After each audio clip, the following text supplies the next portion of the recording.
Les gens attendaient ça, pas ça. Les 5A de l'auto sur la Smart H5 Summit Edition, c'est la Smart la plus grosse jamais conçue. 4,70 m, 1,92 m de large. On est en architecture 400 ou 800 volts selon les finitions. Cette Summit, c'est le summum. Et là, à vivre, eh bien écoutez, la présentation, la qualité de fabrication est juste parfaite. 2 écrans, un pour le passager qui pourra également aller sur Spotify regarder des vidéos. Un juste ici qui est une gélule. Regardez l'intérieur et les matériaux, les coloris qui vont de pair avec l'extérieur jusque sur le volant. Gélule que l'on retrouvera partout. Vous me direz, à vivre, c'est aussi un coffre. Et bien là, le Smart se défend plutôt bien. On les a là, nos 600 litres. On a la tirette ici pour pouvoir abattre les sièges. N'est-ce pas, monsieur le Peugeot 3008? On a un plancher plat, c'est très pratique. Quelque chose me dit que ça sera le chouchou des VTC. À l'arrière de l'espace, il y en a. Potion secrète. Et là, qui dit mieux?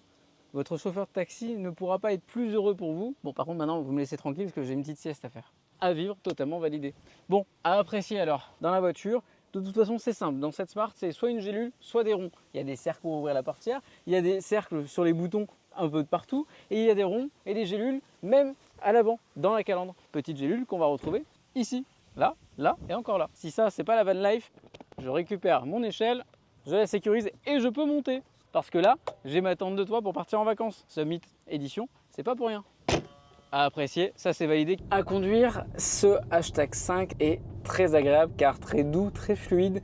Tout est accessible, l'ergonomie a complètement été revue par rapport aux autres modèles de la gamme. Le driving mode, c'est juste ici. On a une direction qui est souple en mode éco, qui va se durcir évidemment en mode sport, qui devient beaucoup plus précise. On a également un GPS embarqué qui affiche des informations que les concurrents n'affichent pas, et notamment pour preuve les aires de repos.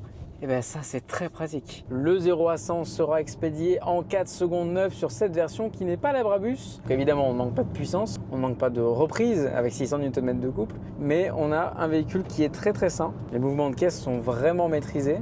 À conduire, c'est totalement validé. Et à recharger alors? Eh bien, s'il y a bien un des points forts de cette voiture, c'est ses capacités de recharge jusqu'à 400 kW en crête, un 10 à 80% en 18 minutes. 14,30 constaté. Qui dit mieux? Il y a un boulevard pour le Smart H5 là, non? À recharger, c'est validé. Allez, il y a une douloureuse du coup à acheter. Avec toutes ces technos embarquées, énormément d'options de série, un affichage tête-haute, des sièges massants, des sièges ventilés, chauffants, ça doit coûter cher, 100 000 euros. Il a abusé, hein, c'est une Smart. Une Smart, ça vaut pas 100 000 euros. Effectivement, une Smart, ça vaut pas 100 000 euros.